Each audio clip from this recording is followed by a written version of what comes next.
Hey, thanks for making it to Veterans Info Tap. I'm glad you made it.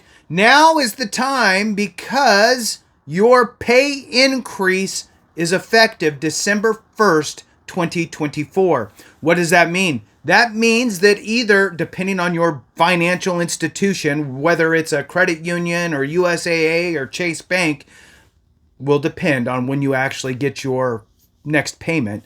But some of them may happen here toward the end of this month.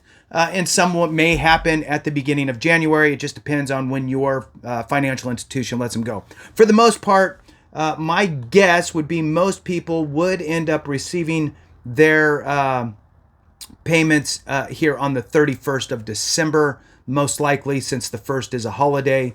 And so most banks will let it go then. There might be some people out there that get them as early as Friday the 27th with a credit union or something like that.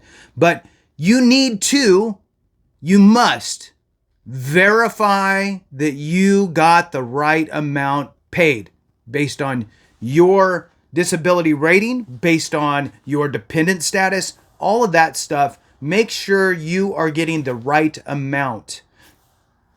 Don't think the VA's always getting it right. Guess what? They get a lot of things wrong.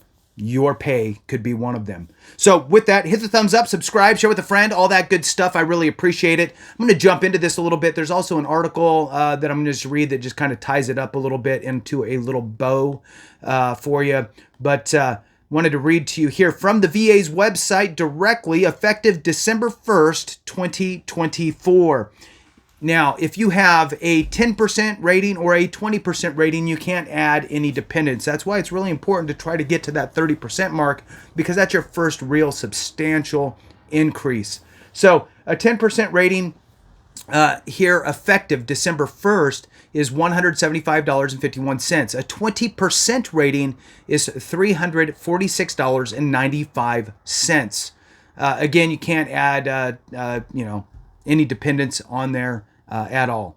So let's go over to the 30 through 60. I'm not going to name off everything with every possible situation. I'm just going to do veteran with a spouse with no children, okay? Veteran with spouse with no children at a 30% rating, you're looking at $601.42. With a 40% rating, you're looking at $859.16. With a 50% rating, you would be looking at, and this is pretty good, 50%, $1,208.04. If we have a 60% rating, you're looking at, again, with a spouse but no children, $1,523.93. It's important to know the numbers, because as we move into this next payment, if they got it wrong, you need to get them to correct it. At a 70% rating with a spouse with no children, you should be receiving $1,908.19. 80% is $2,214.89. 90% rating is $2,489.96.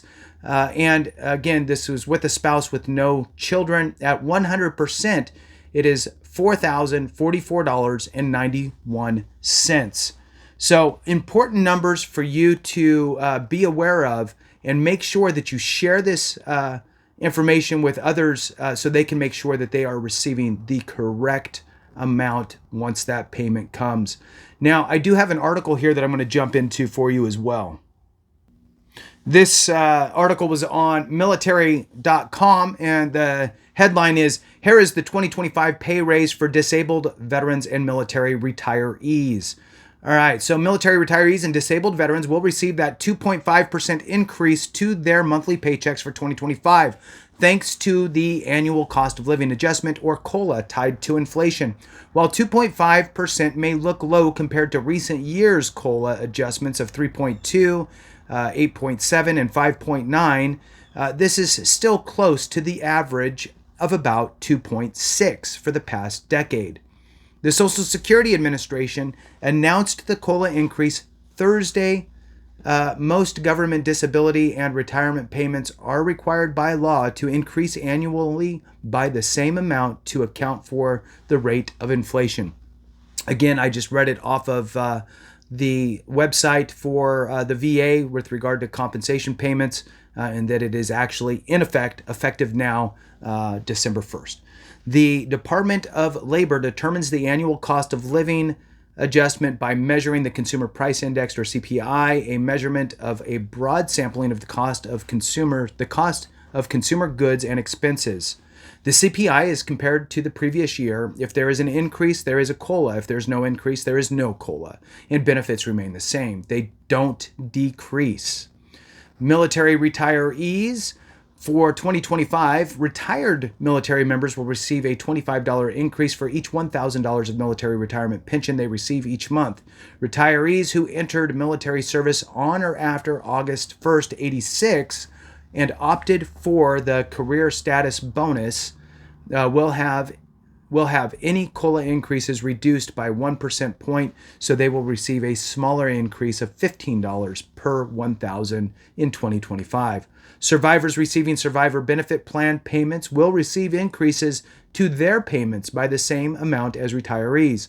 The service members who retired in 2024 will receive a slightly reduced COLA in 2025. The COLA is prorated based on which quarter they retired in, January through March, April through June, etc. The prorated amount may also be adjusted based on when a member entered the service and which retirement plan they elected. Disabled veterans and survivors. Disabled veterans will also receive increases to their benefit payments in the upcoming year. VA disability checks will go up about $4.28 per month for those with a 10% rating and $93.45 for those rated at 100% who don't have dependents. Other federal retirees and beneficiaries, military retirees and VA beneficiaries aren't the only ones who benefit from COLA increases. Civil service retirees and Social Security recipients will also receive the 2.5% bump in their monthly checks. For Social Security recipients, the increase will mean about an extra $50 per month for the average beneficiary, according to the administration. So, look, I get it. Not a lot of people are happy about the size of the COLA that we're going to be realizing here in this next payment. And here's the reality. The CPI, the Consumer Price Index, that's utilized to calculate COLA is for urban wage earners. And typically those figures aren't going to be as strong as, say, the Consumer Price Index for the elderly. And surprisingly, Social Security recipients, which is a primary beneficiary, and retirees, a primary beneficiary of COLAs, right, aren't usually young urban, wage earners. So there has been actions taken in Congress to introduce different pieces of legislation that call for the utilization of the CPIE instead of the CPIW to calculate COLA. What does that mean? It means that we would have, on average, seen about 0.25%, not much on its face, but when you compound it over time, 0.25% increase average per year. So with that being said, new Congress, who knows? Reach out to your elected officials. Let them know your thoughts on how COLA is calculated. Many hands make light work. Loud mouths get fed. Here we are. Have a great one. And remember, if we don't take care of each other, something went wrong.